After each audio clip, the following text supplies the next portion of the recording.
Marvin Vettori earned arguably the most high-profile win for an Italian fighter in MMA history on Saturday when he scored a UFC main event victory against Jack Hermansson at UFC on ESPN 19.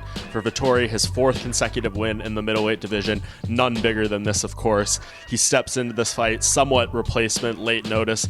He was supposed to fight next week, of course, against Jack at UFC 256. They did a bit of a switch with some fights. He ends up against Hermansson, a high-ranked fighter in this division and someone he has been clamoring to fight in terms of his rankings. Vettori been barking very loudly for the past few years that he is a top fighter in this weight class. He just needed the chance to prove it. Well, in this fight he did. It was not a flawless performance by any means, but it was a very good showcase of what he's capable of. The fact he wasn't training for more than a week for 5 rounds, the fact that he came in there, dropped Hermansson early, did not completely blow out all his energy, was able to compose himself, did drop around there, but was able to rally and ultimately get a convincing decision on the scorecards there. So Vettori definitely working his way towards that long-awaited rematch, that one that he wants so bad against Israel Adesanya. He's still a bit of a ways away, in my opinion, especially with Adesanya doing big things in other divisions and the like, but Vettori is growing strong. He is still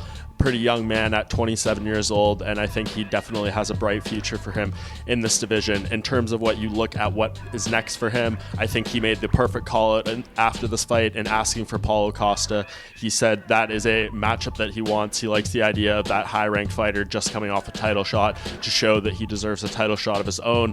Dana White, very receptive to this idea at the post-fight press conference. He says he loves it multiple times. He did not necessarily commit 100% to booking it, but I do think that is the move to make. I think obviously Costa looking to come back and get himself back on track after a very, very poor showing against Adesanya in their title fight. Someone who is on a winning streak like Vettori could show that he is still at the top of this weight class, that it was just a bump in the road and that he can work back towards another title fight. So I think the stars are aligning for Vettori to get what he wants after this fight, after his first UFC main event win. Big things coming for Marvin Vettori.